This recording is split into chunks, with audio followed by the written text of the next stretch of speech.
Olá, o meu nome é Alexia Araújo, sou finalista do mestrado em Engenharia e Gestão Industrial. Olá, bom dia, meu nome é Carlos Ribeiro, sou o Diretor de Operações e PMO do PIEP, uma instituição de investigação e desenvolvimento ligada à Universidade de Minho. Portanto, nós hoje, a ideia é apresentar um projeto do CTPS, o Crushball TPS, que foi um projeto ligado à área do espaço. O projeto teve aqui a participação, teve uma relação direta com a ESA, porque foi um projeto desenvolvido para a ESA. O consórcio montado não foi só o PIEP, portanto o PIEP teve uma participação juntamente com mais 3 entidades nacionais, portanto foi um consórcio totalmente nacional. As entidades foi a Amorim Core Composites, ACC, a antiga Critical Materials, atual Stratosphere, e o Instituto de Soldadura e Qualidade, o ISQ de Lisboa. Portanto, o consórcio foi criado em 2013 com a intenção de apresentar uma proposta técnica ao desafio colocado pela ESA. Portanto, o desafio era criar, ou digamos, desenvolver uma solução construtiva que respondesse a um conjunto de requisitos que a ESA tinha para uma cápsula de reentrada na atmosfera. Essa cápsula era uma cápsula que não tinha nenhum sistema passivo, neste caso nenhum paraquedas, para amortecer a queda a quando da reentrada, e a ideia foi desenvolver uma solução que respondesse a requisitos tanto térmicos como mecânicos, neste caso da absorção de impacto quando ela caísse e batesse no chão. De referir que os requisitos eram bastante apertados, porque tínhamos que cumprir uma série de requisitos muito específicos, desde manter desacelerações máximas a um nível que não podia ultrapassar um certo nível, manter o biocontainer, esta peça toda, que não ultrapassasse um intervalo de térmico de 20 graus, portanto, e isto foi conseguido através da inclusão de materiais poliméricos, neste caso, da cortiça, e de materiais compósitos. Esta foi a ideia de base. Portanto, o projeto em si começou em 2013, finais de 2013, com a assinatura do contrato com a ESA, teve uma duração de cerca de 3 anos, com a apresentação final na Agência Espacial Europeia, na Holanda, e insere-se na temática da exploração do planeta Marte. Portanto, isto era uma cápsula que seria transportada numa missão a Marte. Eu penso que será, salvo erro, em 2030, em que é lançado, através de um lançador, a cápsula é lançada lá para cima. Há um rover que vai recolher as amostras que têm que depois ser colocadas neste biocontainer. Este biocontainer é depositado, digamos, nesta cápsula, e a cápsula é largada numa trajetória diretamente para a atmosfera terrestre. Tem que aguentar a entrada na atmosfera terrestre, estamos a falar de cerca de 1800 graus quando está a reentrar, e tinha que aguentar um impacto num solo específico, numa areia de um deserto, que entraria a cerca de 140 km/h, portanto, e tinha uma queda livre quase a 140 km/h na Terra, portanto. Todo este processo, ou seja, desde lançada para Marte e depois aquele processo todo que referiu agora, lá em solo em Marte, é tudo só recorrendo à tecnologia, não... Como é que faz um bocado de confusão para quem não entende bem isto na área, de como é que todo este processo acontece esta cápsula chega lá, acontece o processo de haver essa transferência de material. Sim. E haver esse, não sei como é que referiu há bocado, o rover. O rover é um pequeno robôzinho. E ele é telecomandado? Isso é tudo automatizado? Não, isso é tudo controlado a nível da Agência Espacial Europeia, juntamente com a NASA, controlam todos os sistemas, como devem ter visto também nas notícias há pouco tempo. Foi lançado um roverzito para fazer a observação das superfícies lunares e coisas desse género. Portanto, aqui a ideia é mesmo, é que consiga esse pequeno robô, vai recolher amostras, vai colocar neste container, neste depósito, e este depósito depois a ideia é que aquilo depois venha de Marte para a Terra, e que possa ser analisado. Portanto, o importante é o que está aqui dentro, que certo. é analisar tudo o que são as amostras que são recolhidas lá. Tudo isto é controlado, é parametrizado a nível central, das agências espaciais que controlam isso. Portanto, o nosso trabalho é uma pequeníssima parte no meio disto tudo, que é perceber que tipo de materiais é que a cápsula poderia ter para uma absorção na reentrada já. Portanto, nós já estamos trabalhamos para uma fase final da missão. Portanto, a missão começa, eu penso que a missão começou a ser preparada em 2010, 2011, para ser lançada em 2030. Portanto, estamos a falar num timeline de desenvolvimento das soluções todas cerca de 15 a 20 anos. Certo. Portanto, é uma coisa, isto são programas muito, muito grandes, em que nós estamos ali numa coisa muito específica. Tivemos naquilo que eram os nossos requisitos, nós conseguimos ter excelentes resultados, portanto conseguimos cumprir com tudo o que eram os requisitos impostos pela ESA a nível do projeto. Esta cápsula, não é a cápsula, esta solução construtiva da utilização destes materiais é referenciado e está a ser referenciada em vários programas de novos desenvolvimentos, de aumento de TRL, digamos, maturidade, o aumento da maturidade do sistema. Estes materiais estão a ser referenciados para serem utilizados nessas soluções mais avançadas, portanto, e acho que cumprimos claramente o que era o objetivo. O projeto em si teve muitos desafios, portanto, o PIEP teve uma função muito específica de seleção, avaliação, testes de materiais e a produção destes protótipos. Portanto, nós fomos a entidade responsável da produção dos protótipos. Portanto, a Amorim teve um papel importante a nível de tudo que era a coordenação do projeto, também fornecimento e estudo de alguns dos materiais utilizados, e era o líder do projeto para todos os efeitos. A Critical Materials, ou a Stratosphere, atualmente teve a responsabilidade toda a nível do que era a parte toda de simulação, porque tudo isto foi virtualmente testado, digamos assim. Portanto, eles desenvolveram modelos de simulação que representavam virtualmente tudo o que era a reentrada, tudo o que era a parte térmica e depois tudo o que era a parte de impacto e o pós-impacto. Portanto, após o impacto, que isto ficaria num deserto que poderia estar 40 ou 50 graus. Por acaso, essa questão, que era de saber como é que fizeram para saber que esta solução realmente é eficaz e que num cenário real que iria funcionar. Foi tudo virtual e depois foram feitos testes específicos térmicos, testes experimentais, físicos, com várias cápsulas. Esta foi a cápsula que foi testada, mas foram construídas cápsulas mais pequenas para alguns testes. Foi tudo simulado desde o processo de reentrada, impacto e pós-impacto. Experimentalmente foi testado o impacto, portanto nós lançámos isto numa grua de 100 metros de altura, queda livre, para ver qual era a absorção de impacto que era conseguida. Nós pusemos sensores aqui dentro para ver tudo o que era desacelerações, tudo o que era esses picos de aceleração que nós tínhamos que cumprir. Só de referir que a posição inicial do biocontainer é esta. Portanto, e isto com a queda, com o impacto, afundou, digamos, esta distância toda e destruiu aqui esta parte. Mas essa era a ideia, não é? Portanto, a ideia é que isto fosse destruído para absorver a energia do impacto. Portanto, isto foi feito começámos com simulação, virtualmente estudamos diversas soluções, portanto esta foi a solução final, digamos. Experimentalmente pegámos nesta solução, construímos os protótipos e fomos testar experimentalmente o que é que iria acontecer. Todos estes testes foram pré-aprovados pela ESA, portanto nós tivemos que criar representatividade um bocadinho daquilo que iria acontecer na realidade, portanto isto já estava definido e nós fizemos, digamos, criamos um cenário de testes que teve que ser aprovado pela ESA.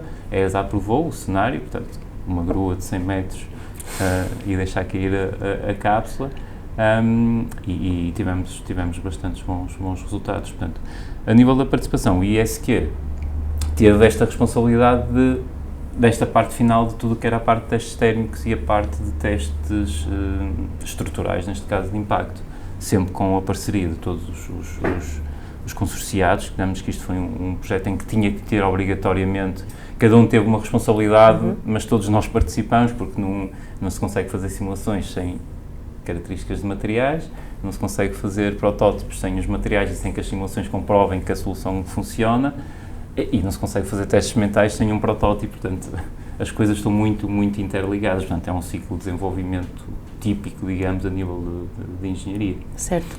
Isto também falando um bocadinho sobre essa questão de ser esse consórcio com tantas entidades, e que sendo cada uma delas tinha uma responsabilidade diferente e um bocado, eram independentes, mas ao mesmo tempo tinham que estar muito bem relacionadas entre as outras, como é que faziam, como é que era o vosso esquema de trabalho ou a vossa dinâmica de trabalho para que todos estivessem a trabalhar coordenados, com o mesmo objetivo e conseguindo dar resposta aos pedidos nos timings pretendidos? Portanto, nós tínhamos, antes de mais, planeámos isto tudo muito bem. Acho que a fase de planeamento é crítica em qualquer tipo de projeto, então nestes aqui ainda é pior. Havia um controle muito apertado da ESA. A ESA nós, PIEP e eu e as equipas todas temos uma linha de aprendizagem muito grande com trabalhar com a ESA, porque foi o primeiro projeto que tivemos, que a equipa em si, quem esteve a participar, teve com a ESA, e eles são muito rigorosos, pedem muita informação, muito detalhada, portanto, tecnicamente nós temos que ir aprofundar as coisas muito, portanto, nós guiámos sempre com um planeamento, que tinha entregas de relatórios ou de informação planeadas ao longo do tempo, portanto, tínhamos reuniões constantes com a ESA e ainda mais reuniões tínhamos entre nós, portanto, nós fazíamos pontos de situação, eu diria quase mensais, ou muitas vezes até menos que mensais, para ver pontos de situação de desenvolvimento, víamos se estávamos a cumprir com o Gantt, víamos quais eram os problemas, identificámos quais eram os riscos, quais eram as soluções para riscos, portanto, tudo que era a gestão do projeto, tudo que são as tipificações, digamos, da gestão do projeto, estavam presentes de uma forma muito ativa e muito séria mesmo, porque sem isso era completamente impossível estar a trabalhar com 4 entidades, que ainda por cima, uma está em Corroios, outra está em Lisboa, pronto, tínhamos a sorte de estar em 2 aqui em Guimarães, mas e tínhamos que ter isto tudo muito, muito bem planeado, e tínhamos reuniões de follow-up, de acompanhamento da ESA de forma muito constante. Quais foram as dificuldades que foram mais expressivas ao longo do projeto? Eu penso que numa fase inicial foi perceber efetivamente e conseguimos dar resposta àquilo que a ESA queria nos relatórios iniciais. Portanto, só para dar uma nota, nós o primeiro report que lançamos foi revisto 6 vezes. Portanto, veio para trás 6 vezes, porque é uma aprendizagem e aparentemente é normal. Não foi porque nós não estávamos a fazer bem, mas a ESA gosta das coisas muito bem especificadas e muito bem detalhadas, portanto, e nós aprendemos muito com isso. Isso foi a primeira dificuldade.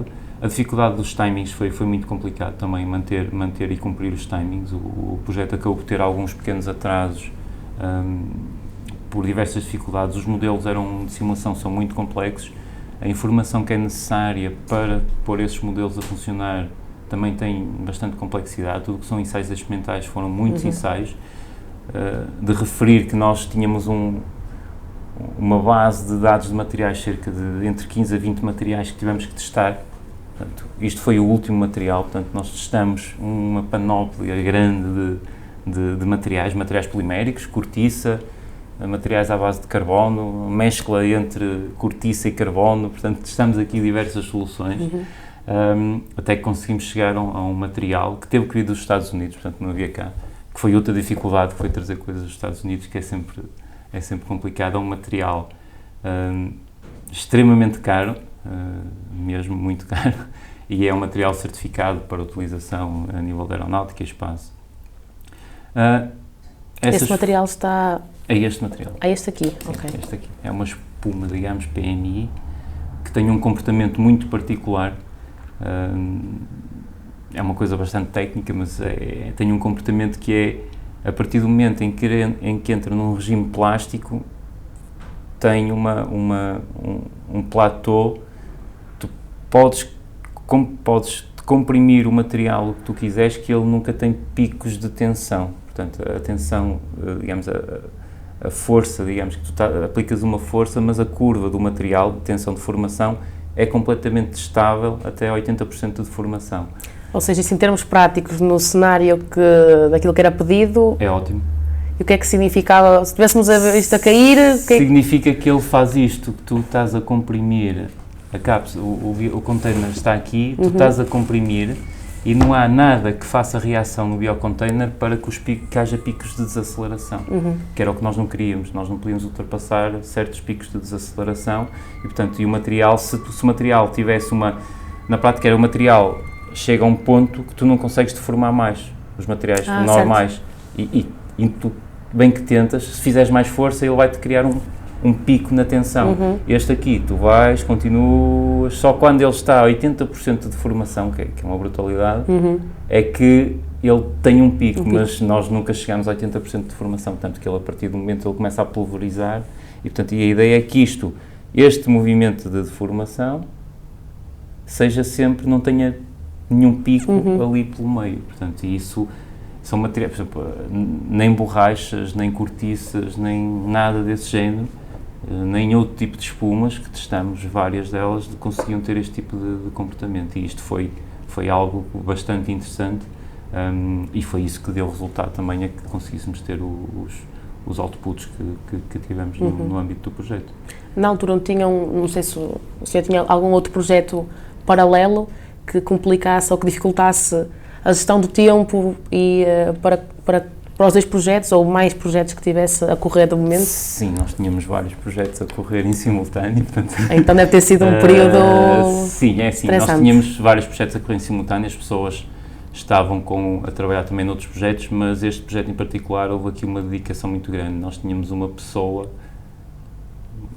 a 100% dedicada a este projeto, pelo menos, e houve fases em que tivemos 3 ou 4 pessoas, ou até mais.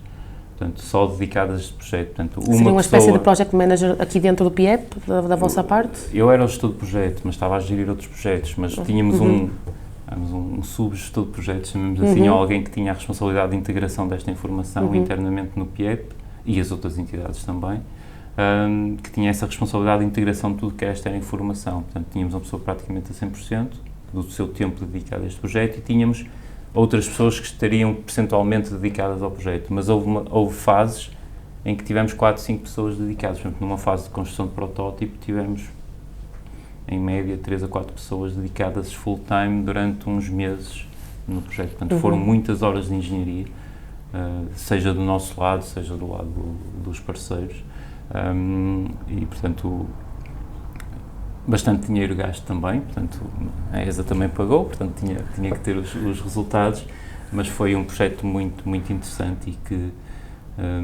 alavancou-nos também aqui para alguns conhecimentos técnicos que de outra forma se calhar não conseguiríamos obter, também nos capacitou certo, isso é importante.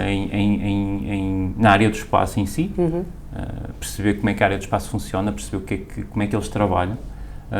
Também a nível de materiais, deu-nos aqui algum background e alguma informação extra além daquilo que nós já sabíamos, portanto, são materiais que não são muito normais de utilizar, pelo seu comportamento e em particular pelo seu custo, e portanto, e o tipo de trabalho e a forma de trabalho da ESA é muito interessante nós absorvermos isso e perceber que podemos trabalhar também assim noutras áreas e noutros projetos, porque os outputs depois aí vão aparecer.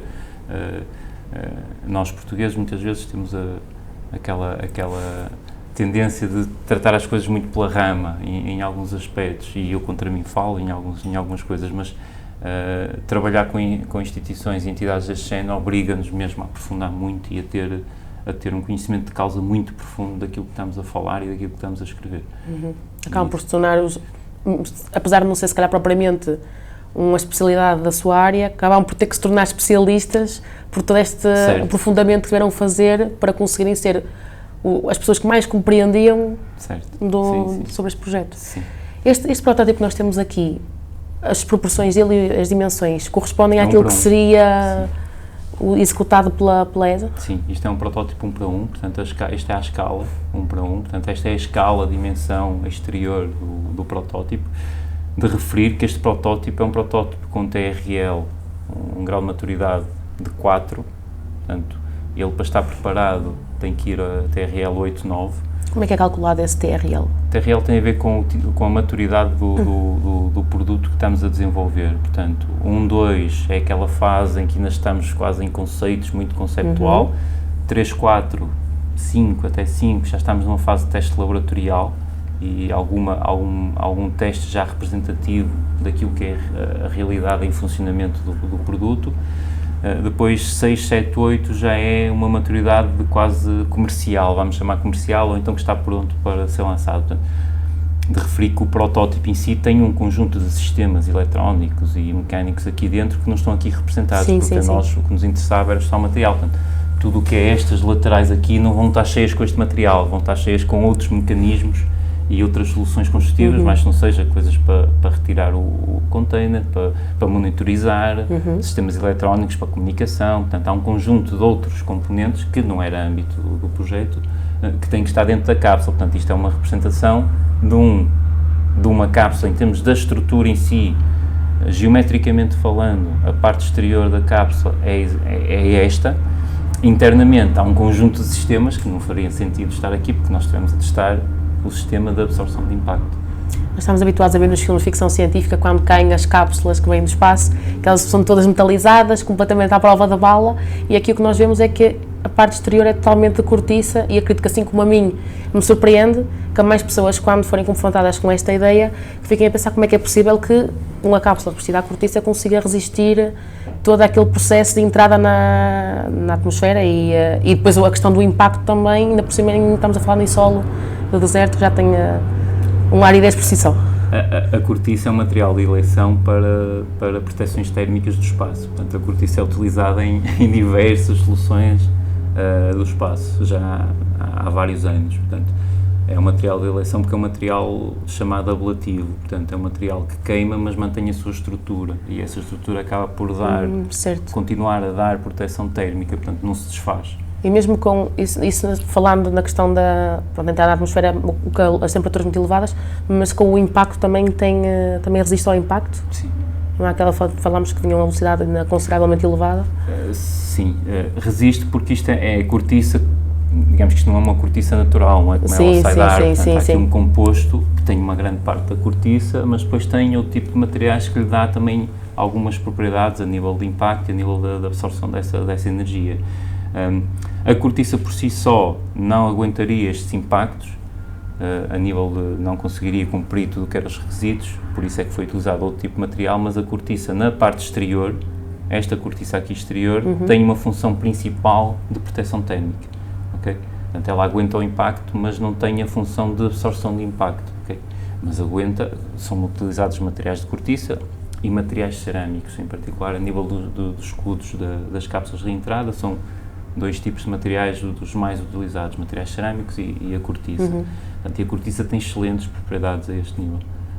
É um material mesmo de eleição.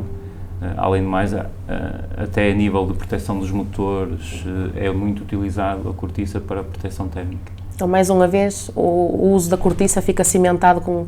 Este projeto está a cimentar, mais uma vez, o papel e o uso da cortiça nesta área. Sim, é uma solução e uma boa solução para este tipo de projeto e para este tipo de produtos, para dar continuidade à presença da cortiça, digamos, a nível do espaço, que continua em força. Sim. Tem planos futuros de voltar a trabalhar nesta área? Projetos que já tenham em mente? Assim, o projeto em si tem continuidade, portanto, porque tem que maturar um bocadinho mais as soluções construtivas. Existem novas calls a nível da ESA e, portanto, em que nós estamos atentos a ver se conseguimos dar continuidade a alguma parte deste trabalho. Portanto, estão a surgir agora novos programas da ESA a nível da observação, de Marte, da Lua e outros planetas, em que estas soluções podem ser aplicadas. Portanto, nós, como já temos esse background, podemos tentar novamente ter projetos. A questão dos projetos da ESA tem a particularidade de serem projetos concorrenciais, portanto, há vários grupos de empresas, vários consórcios a concorrer à mesma call que a ESA. A ESA lança uma call, queremos fazer isto, tem um budget pré-definido, o máximo, tem um conjunto de requisitos, tem um conjunto de atividades e tarefas que nós temos que cumprir, explicar como é que vamos fazer, apresentar quais são os nossos conceitos, as nossas ideias, e eu penso que foi por aí um bocadinho que nós ganhámos também este projeto, foi pelas ideias, eu diria, um bocadinho disruptivas e diferentes em relação àquilo que era a normalidade, e portanto temos que lançar, mas estamos a concorrer com entidades de toda a Europa. Portanto, Este projeto em questão também foi chamada da ESA ou vocês acabaram por concorrer? Tivemos que concorrer Okay. e ganhámos o concurso, digamos. Certo. Ganhámos um concurso. Foi um processo relativamente longo, portanto durou quase à volta de 10 meses. Todo o processo de candidatura? Até termos a aprovação, o contrato assinado com a ESA, nós começámos, diria, no início de 2013 e assinámos contrato em novembro de 2013. Portanto, desde lançar a proposta, ter avaliação, tivemos uma ou duas reuniões anteriores à assinatura do contrato para avaliar algumas situações e só aí é que assinámos o contrato. Portanto, para todos os efeitos, durou 4 anos praticamente o projeto em si, porque começámos a trabalhar logo numa questão da proposta até termos o projeto, o contrato assinado. Exato. Esse processo acaba por ser um bocadinho mais moroso até daquilo que eu tinha noção, porque pronto, acabamos por ter a ideia que este tipo de processo não deve ser muito rápido, muito célere, mas não tinha noção que poderia durar 10 meses desde a candidatura até conseguir. E mesmo o processo de candidatura, não sei se havia muito esquisito na altura, no momento que vocês decidiram, vamos nos candidatar, até terem tudo pronto e enviarem a candidatura, também acredito que tenha sido... Eu diria que ainda deve ter sido, não tenho de cor, já foi em 2013, portanto, mas eu diria que deve ter durado uns 2 a 3 meses só a ter a candidatura pronta para submeter. Porque as candidaturas da ESA têm algumas particularidades, que é, nós já temos que apresentar preconceitos de como é que vamos responder aos requisitos. Portanto, não é só dizer... que queremos, nós temos que... Não é só queremos dizer e já temos uma ideia. Experimentar isto e experimentar aquilo e depois o estado da arte diz isto e aquilo. Não, nós temos que dizer, não, as nossas abordagens são estas. Portanto, e o facto de tu teres que dizer que as nossas abordagens é esta ou esta ou esta, já requer que tu percebas qual é o tipo de abordagem que vais ter, portanto, e tens que fazer logo, eu diria que é quase um anteprojeto ao projeto, que é, tu num curto espaço de tempo, 2, 3 meses, 4 meses, tens que pensar e discutir e ter aqui quase, tivemos várias sessões de brainstorming, de discussão de soluções, possíveis soluções para responder àquilo. Portanto, no meio disto tudo tivemos uma solução que acabou, eu diria que acabou por fugir um bocadinho aos conceitos que nós tínhamos iniciais, mas conseguimos responder ao que eram os requisitos, portanto, mas eles acho que na prática gostaram daquilo que nós propusemos como soluções, possíveis soluções e possíveis abordagens ao problema, que é uma forma um bocadinho diferente de trabalhar daquilo que nós estamos habituados às vezes a nível destas candidaturas de projetos. Não é assim algo tão linear. Pronto, da minha parte, eu estou muito esclarecida. Queria agradecer a sua presença cá hoje para apresentar este projeto e dar os parabéns pela concretização com tanto sucesso, e espero que em próximos anos que haja continuidade e que se venha a ver e a falar muito do PIEP a nível nacional e internacional sobre a execução deste projeto. Obrigado.